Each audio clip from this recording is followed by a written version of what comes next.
Hello and welcome. We are so glad you are here today. Today is the final episode for 2023 for the Platinum Business Break Podcast. And we're so glad you're here. We're so glad you're listening. So again, welcome friends, welcome colleagues, welcome listeners. Whether you're watching this on YouTube as a vidcast or on one of the streaming services, for example, iHeartRadio, Spotify, Apple Podcasts, we're everywhere, all right? So we're so glad you're here with us. And I'm doing something a little bit different. Normally, I drop this New Year's message either on New Year's Day or a few days after, but I'm going to do it a little bit different this year. Main reason is I'm really thinking about myself. So, the time between Christmas and New Year, that's the time really for self-reflection. That's when I get a lot of planning done for the year, kind of reflect the previous year. What do I want to get done for 2024 or for the next year? So I thought maybe everyone else is kind of, in that mindset as well. Because look, we're shaking off the holidays. The reality of the new year is about to hit. Some of us are working maybe a day or two. Some of us may be on vacation. But I think most of us are starting to contemplate 2024. Hey, let's do it now, right? Before the year starts, let's start thinking about the new year. So today's episode is Season 3, Episode 21, and it's called New Year's Resolution or Revolution. Now, I pretty much do the same message every year. I'm changing it up a little bit. I'm adding some new information that I hope that you will find useful. So we're going to jump in, and here we go. All right, I got to ask you, what is your New Year's resolution? Well, let's look at the definition. A resolution, according to the Merriam-Webster Dictionary, is the act or process of resolving, such as the act of analyzing complex notion into simpler ones, the act of answering or solving something, or the act of determining. Now, I like the first one, is taking something complex and making it simple. And I think that is the problem that we get into with resolutions, is we make them too generic. Like, hey, I want to lose weight this year. And you don't put an action plan with it. Or I want to stop smoking. I want to stop drinking. I want to get a new job. I want to make more money. And those are great, but if you don't have a plan or specifics and markers or time posts within the year to kind of see how you're going, you're gonna fail. And again, this is a statistic, and it proves true almost every year. January 17th, on average, is when most people will abandon their resolution. Now, I found an article, it was Forbes.com, and it was actually a recent article, and it talked about from 2022 into 2023. And it said that, most of the people, and it confirmed that the first statistic, ditch New Year's resolutions day is January 17th. And the other one is the second Friday in January called Quitter's Day. All right, for all you quitters, go ahead and mark your calendar and, go through the motions and then quit on that second Friday and then, have a party, I guess.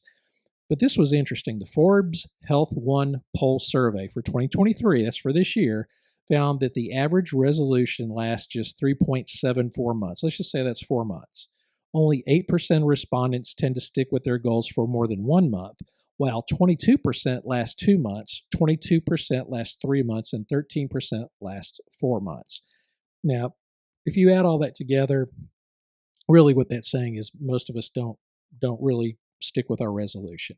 Now, again, in all fairness, some people might just have a partial resolution. Like, for example, I've got a spring break.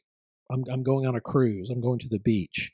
And for spring break, I'm going to lose 20 pounds and get in shape. Okay, that's fine. And then once you do that, you're done.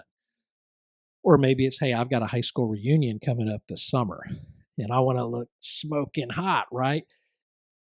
Again, once that's done, then your resolution. So that might be part of why the statistics show that. But for most of us, I think a New Year's resolution is indicating, hey, we want to change something permanently in our life. I know that's the way I do. Because you could have goals like, hey, I want to lose a few pounds before the cruise or before the reunion. That doesn't have to be a resolution. To me, a resolution is more life-changing. Let's don't make it a resolution. Let's make it a revolution. All right. A revolution is, again, according to Merriam-Webster Dictionary, a radical, sudden, or complete change.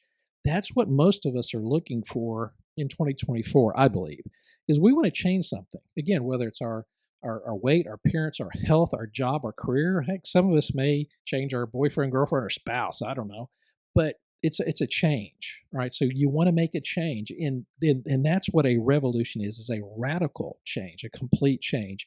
To me, that's what a New Year's resolution should be. It should be a revolution. Now, stick with me on this. I think you'll like this. Now, if we're going to start 2024, and I'm going to give you not one, but two, but 12 of the best and most life-changing New Year's resolutions that you can look at for 2024, okay? Let's start. Number one, prioritize mental and physical health. Set realistic fitness goals and commit to regular exercise. Practice mindfulness or meditation to reduce stress and ensure adequate sleep for overall well-being. Now, again, as I was saying earlier, you got to make that specific. I want to lose 30 pounds. I want to average 7 hours of sleep every night. I want to reduce stress by doing this. Okay. So I'm going to read some of these. These are going to kind of sound generic, but when you're listening to these, think, how can I apply them to your situation, and how can you put some specific measurements on them? All right. Number two, develop a learning mindset. Set aside time for continuous learning and personal development. Learn a new skill or take up a hobby that challenges you. Now, I'm going to talk about skills in a couple points down the way, and I'm going to connect back to this one, so kind of remember that. 3, establish financial wellness. Create a budget, stick to it. And really, younger folks, I wish I would have done that 30 or 40 years ago. Save or invest money for future goals and work on reducing or eliminating debt. Now, I'm not talking about businesses. I'm talking about personal debt, where, those of you who've got $30,000, $40,000 of credit card debt, student loans, or whatever that's eating you alive every month. You need to reduce that. All right. That's all I'm saying. Number 4, build stronger relationships. Spend quality time with loved ones, improve communication skills, and resolve conflicts and forgive past grievances. Now, part of that to me is also, if you got toxic relationships, you got to get rid of those people. Yeah, look, you forgive them, but you got to get them out of your life, all right? And the people that do matter to you, build strong relationships with them. Let them know you care, all right? Number 5, contribute to others. Volunteer for a cause that you're passionate about. Practice random acts of kindness. Now, I'm going to add a couple to this one. For those of you who drive a lot, use your blinker. Okay, I'm just saying, use your blinker. It's okay. Indicate you're going to change lanes. Also, merging in a construction zone. Don't wait to the last 50 feet to think about getting over. All right. I mean, that just helps all of us. All right. That's all I'm saying. Okay. Little humor there. Number 6, embrace a sustainable lifestyle. Now, half of you are rolling your eyes. Look, on this, all I'm saying is just look at energy alternatives, incorporate eco-friendly habits into your daily routine. I mean, for example, if you're not recycling, recycle. Maybe look at solar for your house. Look, some of this stuff is worth looking at, and I'm not against any of it. It just has to make sense for your lifestyle. But this is important to some people, and if it's important to you, you might want to make that a resolution. You might want to make that something you want to do for 2024. All right, number 7, cultivate a positive mindset. Practice gratitude daily, focus on positive aspects of life, and develop resilience in the face of challenges. And I think that's the best advice I would give anyone. And again, I do some executive coaching and one-on-one coaching, and that's the main thing is the positive mindset. And I'm going to talk about that in a little bit, limiting beliefs. A lot of us, we're just so negative because we watch the news, we listen to the radio. Turn all that off. Okay, turn it off. It is no good, and it never gets better. I've been watching the news for 30 or 40 years, and a couple of years ago, I just turned it off. I quit watching all of it, and guess what? I sleep better. My life is better. I'm more positive.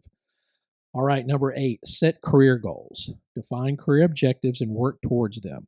Seek opportunities for professional growth and development. Leave a toxic work environment. Start your own business. And I was mentioning before, skills development. I was watching a podcast. Actually, it was a online, webinar with the chief people officer of Walmart, and this lady was really sharp.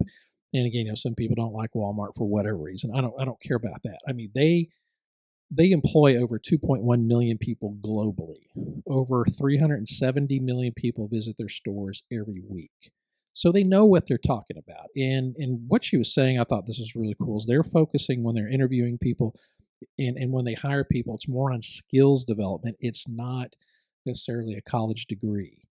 Now, obviously, if you're going to be on the executive team, or you're going to be an attorney, or maybe if you're in the pharmacy area, you're going to have a doctorate or a degree, to be part of the pharmacy team. That's not what they're talking about. They're talking about store management. Their average store manager does not have a college degree. Their average store manager, by the way, this is according to the chief people officer at Walmart, they make over $200,000 a year. Not bad. Again, probably a tough job, but again, the money is there. So skills. Again, that's why I was kind of talking about, Platinum Business Academy. Is again kind of our newest thing that we're offering to individuals. We've been offering to corporations, to companies, but now we've opened it up. So the info below the podcast or below the vidcast, I'll have some information on it. But yeah, it's called the Platinum Business Academy, where you can get access to over 3,000 courses, hundreds of tracks, and over 50 certifications for one low price. It's a great deal. Anyway, enough of that commercial. Number 9, improve time management. Prioritize tasks effectively and minimize procrastination. And again, I've got a podcast that I did earlier this year on time management. Go back, look at the archives. It's pretty good. And it's really more on not really time management, because I don't think you can manage time. Again, I'm watching the clock over here on the wall and it's ticking away. It's about to be 2024. But again, time is really, a man-made construct. We define time. We figured out, how long it takes to go around the sun, and how long our planet rotates and all that. So, in terms of the passing of natural things happen anyway, and you can't control it. You're not stopping any of it. So it's really more productivity management, in my opinion, is you're trying to be productive, and how do you manage that? And through that, you do manage time. Anyway, didn't mean to go off on that, but I do have a podcast on that if that interests you. Number 10, have a healthy work-life balance. Set boundaries between work and personal life. Now, again, depending on your age and your generation, some people, hey, they're all in. They're 24/7. As a business owner, a lot of you are like, hey, this is my life. Okay, I get that. But for those who work for a company, especially those who work in a stressful job, I was talking to a recent colleague of mine and a friend of mine. He works for a company, and he has only one phone. It's the company phone. And because of that, he mixes his personal and his business stuff on this phone and on his laptop, and he can never escape. You're 9 o'clock at night, and you start getting emails or texts from somebody, or maybe an executive or whatever, and all it does is trigger you, and it sets you off. So if you're in that situation, part of setting that healthy work-life balance and setting boundaries is getting another phone. Look, I'm telling you, it's worth it. I did it for many years, and at the end of the day, again, you're going to work you're going to work your time, whatever that is, whether it's 7 hours, 8 hours, 9 hours, 10 hours, 12 hours, whatever. But turn it off. All right, turn it off on the weekend if that's your schedule. Or if you're, depending on your schedule, just turn it off when you're not working. I'm telling you, that is so good. That is the best thing you could do for your work-life balance. And that's from personal experience. All right, number 11, cultivate a healthy digital lifestyle. Guilty as charged here. This is one I've really, really tried working on in 2023 with limited success. Limit screen time and social media use. Disconnect regularly to foster in-person connection. So 2 things I'll say with that. And obviously, if you're in business, and part of your business, like mine, is posting on a regular basis social media content for consumption, that's what you do. And personally, what I've tried to do is, especially when I go to bed, is not sit there and lay in bed with my phone for an hour and watch videos on social media. It's not good for your brain. And, there's a term I heard a few years ago, and I don't really hear it that often. It's called digital dementia. We're all becoming so, attached and addicted to these phones and the data, the endorphins that, when someone likes a post, oh, you get the endorphins. Look, you got to stop that, a few hours before bedtime. Now, again, some of us have young kids or even adult kids that are somewhere, and, you want to be able for them to connect with you. There's a couple ways to do that on your phone, some settings that will, alert you if there's an emergency or something. But in general, if you go to bed, read a book. Just pull out a book and read a book. Also, I noticed this, and it was a meme I saw, I think, on Facebook or LinkedIn. It said, "Hey, I'm inviting 10 people over so we could all sit around and text each other on our phones." And it's funny. A few years ago at a holiday, all of our family was here, and I took a picture and I couldn't find it because I thought about posting it, but everyone in the family that we're all on our phones. We're not talking, and I think that's another problem. So this year we're doing something different. We're going to try to do some family activities, some non-phone activities. We're going to say, put your phone up, play some games or something, or just engage in conversation, sit around the fire pit or whatever. But let's disconnect, all right? Because I think that is so good for your brain, all right? Number 12, focus on self-reflection. Again, that's what this time, to me, the time between Christmas and New Year is a great time for that. Regularly assess your goals and progress, adjust your plans as needed. Now, what I do every year, I set out goals, I write them down. Sometimes I make them public, sometimes I don't. My family knows, and they hold me accountable. And, do I hit them all? No, I don't. And part of the problem is I put too many. So for 2024, I'm going to really try to hone down and really maybe 4 or 5 things, and that's it. So what I'm going to try to do is, put some, put some markers out there. So every month, every 3 weeks, or whatever that cadence is, like, am I hitting these goals? Right? You got to have that checkpoint to see how your goals are going. So this is a great time to do that. So self-reflection is really, really good because a lot of times we're so busy, in months and weeks and months and quarters go by, and it's like, whew, you haven't really had time to go, wait a minute, am I doing the things I need to do? A lot of times we don't do that because life moves so fast. You got to take some time, put it on your calendar, a weekend, a day, an afternoon, to say, hey, I need to turn everything off. Where am I at? Okay, I think that's good for you. All right, well, that's number 12. Again, I said I was going to give you 12 things to possibly customize and set for your own. Now, one thing I did want to point out is resolutions are not inspiring. A lot of us, hey, I want to lose 20 pounds. Okay, I want to quit smoking. All right, I mean, those are good general things, but revolutions, right? Revolutions are life-changing, as I was saying earlier. What are you going to do to change your life this year? So here's 4 things you can do. Number 1, create the vision and make it compelling. Vision has the power to pull you through the tough times. In other words, hey, I want to lose 20 pounds and get down to size 34 for the cruise, for the high school reunion. But number 2, but what are the reasons for that vision? Well, the reason behind that is, hey, I want to look great. I want to be on that cruise ship or on that beach, take my shirt off, or be in that swimsuit and not have, PETA throw me back in the ocean. Poor whale. He needs to get back in the water. Poor Free Willy. That's the type of thing. Sorry, I had to go there.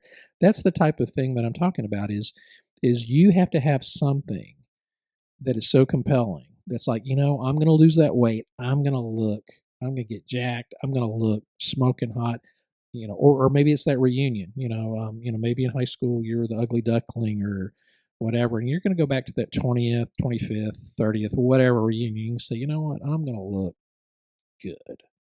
Or, maybe it's you say, look, I'm going to stop smoking. And the reason I'm going to stop smoking is we had a lot of cancer, or maybe you did get some bad news from the doctor and you have to change. You have to change or you're going to die.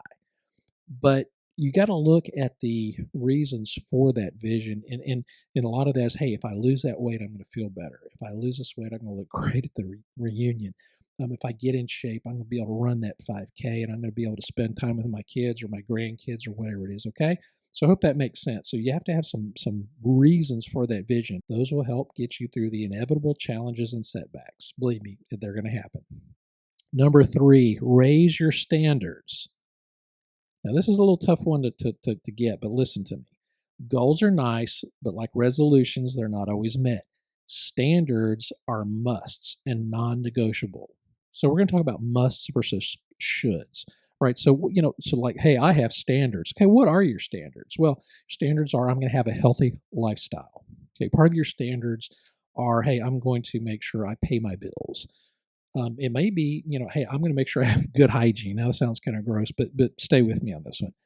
I'm going to brush my teeth. Now, some people, it's a must. Some people, it's a should. I should brush my teeth.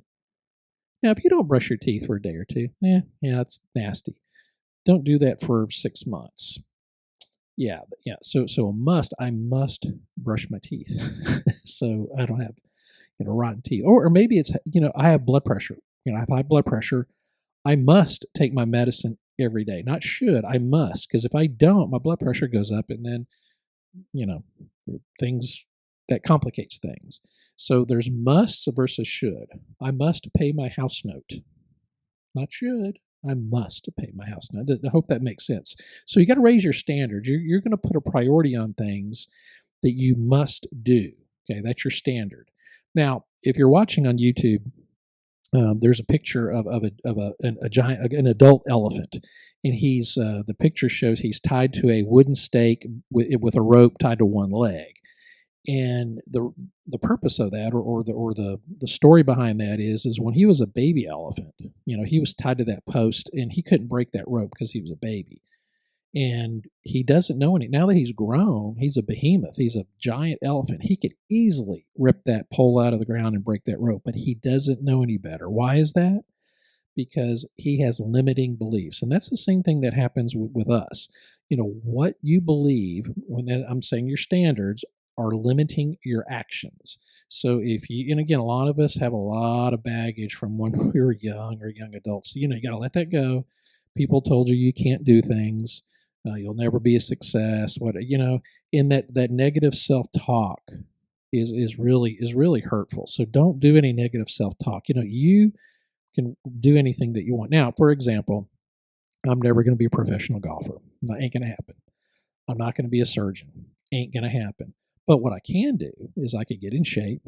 I could start a business, or I could run maybe a small marathon or something. But there are things that you can do and want to do, and that negative self-talk keeps you from doing them. And again, it might be finding a new job.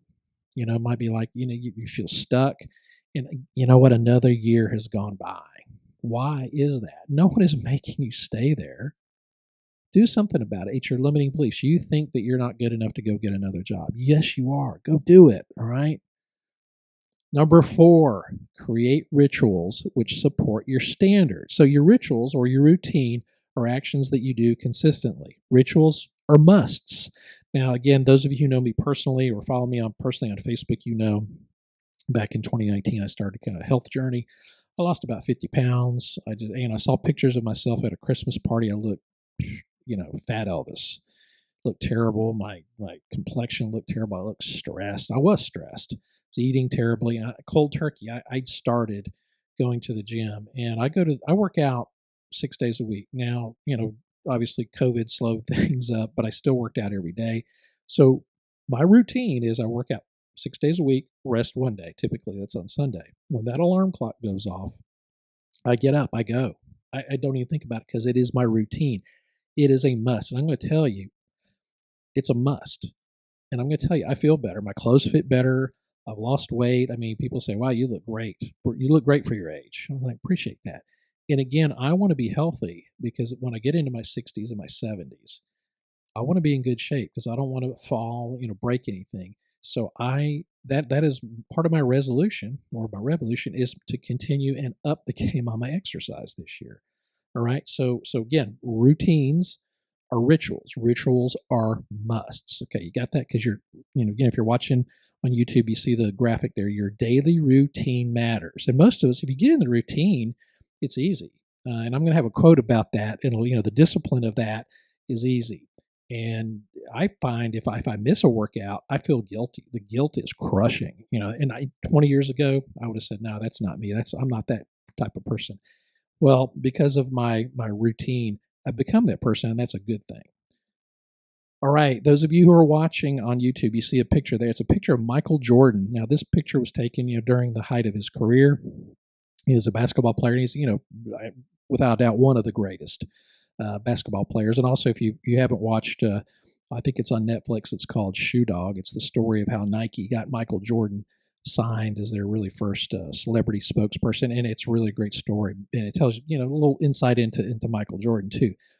But during the height of his career, he was asked by an interviewer, "What sets you apart, Michael? Is it God-given talent, ability, skill? What is it?"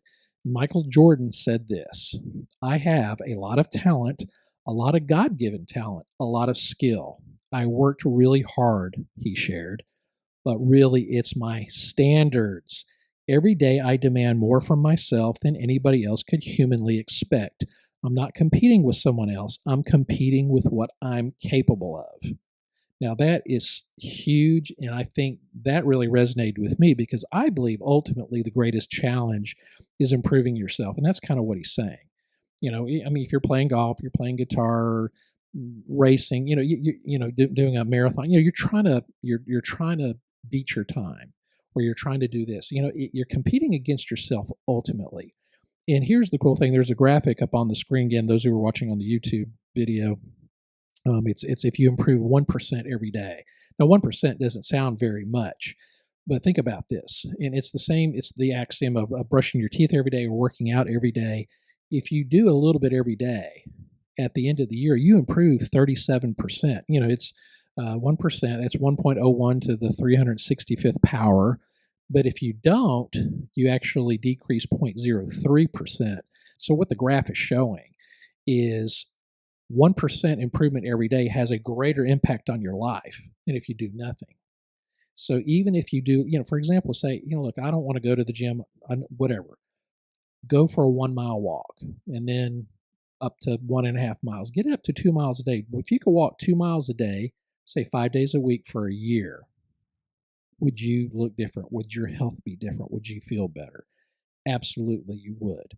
Okay, so that's all this is saying is a little bit each day. Now, when I'm talking to businesses, and again, I'm talking like towards social media posts, a lot of, or a lot of people who try to sell me something on LinkedIn. I get a lot of people try to sell me products and services and the latest, greatest thing.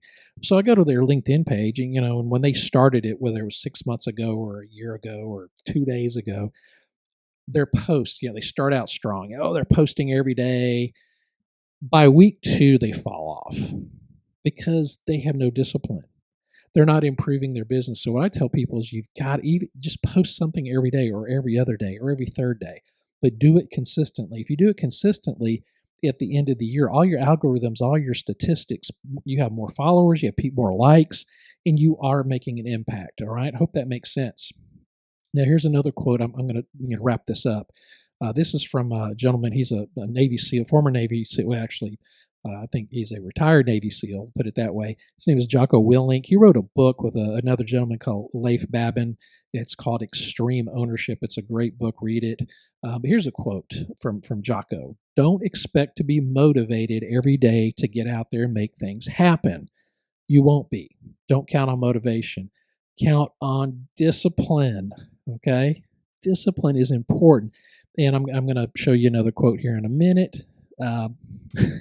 My kids, it's funny because I've been saying this to my kids for several years, and they're like, Dad, actually this you're right, or actually this quote is true. It's by a gentleman named Jim Rohn. He's deceased. Look him up. He's a motivational self-help type guy, or inspirational. Let me put it that way. And he talks about the 2 pains in life: discipline and regret. He says the 2 pains in life: discipline weighs ounces. Regret weighs tons. Now, what does he mean by that? Well, what he means is, like, for example, let's go with the working out. You say, hey, I want to lose 30 pounds this year and get in shape and get into a size 34 jeans or size whatever dress. Again, whatever that goal is, whatever that resolution or revolution is, every day you're going to do something towards that goal. That's the daily discipline. And, it may seem hard when you start, but you get into the routine, you set your standard, and you do that little bit at a time, little bit at a time, little bit at a time. For example, you go to a gym one day, you don't see anything, right? You go 2 weeks, you probably don't see anything. Well, you go to the gym and work out and eat right for a month, you're going to see a change. You're going to start seeing a change. Now, you do that for a whole year. You think you're going to look different? Yes, of course you will. But if you don't do it at the end of so we're talking a year from now, and one of your goals was to lose weight and get in shape. And if anything, you put on more weight. Instead of losing 30 pounds, now you have to lose 45 pounds. That regret weighs tons. You're going to be kicking yourself going, man, I wish I would have stayed with that exercise program because I'd be a lot further along now. Hey, great news, folks. You could change every day. You could hit reset. You could start again every day. Start today. Hit that reset button. All right? That's all I'm saying. 2 pains in life. Discipline weighs ounces. Regret weighs tons. All right, so this is what you got to do. You got to do 5 things because you don't want to waste another year. You don't want to be back a year from now, with all those plans, all those goals, and all those resolutions and revolutions, and nothing happened. You're still the same as you are today. that's going to weigh tons. That's going to be the regret you're going to feel. So don't waste another year. Here's 5 things you could do. Number 1, change the inner game. Change the mindset. Get rid of the limiting beliefs. Know that you could do whatever you want. Again, within reason. We're not going to be professional golfers or brain surgeons, but losing weight, getting in shape, stop smoking, stop drinking, improve your relationships, get a new job. You can do that. And you can do that, all right? So change the mindset. Okay, get a positive mindset. Quit the negative self-talk. Number 2, what is your vision? What do you want? Write it down. Go large or go home. Say, hey, I'm going to get the job this year. I'm going to start that business finally. By the end of the year, I'm going to be real close to doing my own thing. Okay, you got to plan it out. You got to have milestones along the way that's keeping you on track. Okay, but you can do it. And what do you want to change? What do you want to change about your life? Write it down. Set standards. What is your new routine going to be? What are you going to do every day? You got to start figuring that out. And that goes in number 5, develop the rituals and be disciplined. Just do it. Quit making excuses. Don't waste another year. Anyway, that is it. That is the New Year's message. Again, kind of a heavy message, but I think it's, all of us are thinking about these things, and I'm trying to help you, trying to give you a path, trying to give you some food for thought, and I hope I did. So again, this is the last podcast, last vidcast for 2023. We will be back right after the first of the year with a brand new one. Not sure what it's going to be. I'm going to plan that out, though, this week. I'm going to take my own advice. This is the Platinum Business Break Podcast, the New Year's Resolution or Revolution Season 3, Episode 21. It is sponsored by Platinum Trading Technologies and the Platinum Business Academy. Again, check the links below. Check it out. If you are an individual, if you're looking to up your game, improve your business skills and knowledge, man, the Platinum Business Academy can help. It's, again, something we're now offering to individuals where we were only offering it to companies before, but we're going to give you access to over 3,000 courses. Again, these are business and business-related type courses. We're also going to provide certifications. So if you go through the work, a certification is going to take about 4 months because you're going to watch all the videos and you're going to have to go back, take some tests. Yes, there's some tests. It's not that hard. If you are really, really wanting to improve yourself, maybe you want to get a intermediate Excel certification from us, you can do that. It's not from Microsoft, it's from us, but our videos are professionally produced by learning professionals, and they're anywhere from 4 to 10 minutes. And depending on the certification, it could be, 10 courses, it could be 25 courses. But the point is, when you're done with that, you will have new knowledge, okay? So we want to help. Anyway, I'm going to stop with that commercial. But check it out. Links are below. And if you're interested, hey, just, sign up for it. I promise you it's well worth it. It's the best value in the skills development world, okay? So check it out. Hey, thanks for watching. Thanks for listening. And we just want to wish everyone out there, all of our listeners, all of our followers, all of our friends, all of our colleagues, just, have a wonderful holiday season. And we wish you the best new year and a wonderful 2024. And we will see you soon.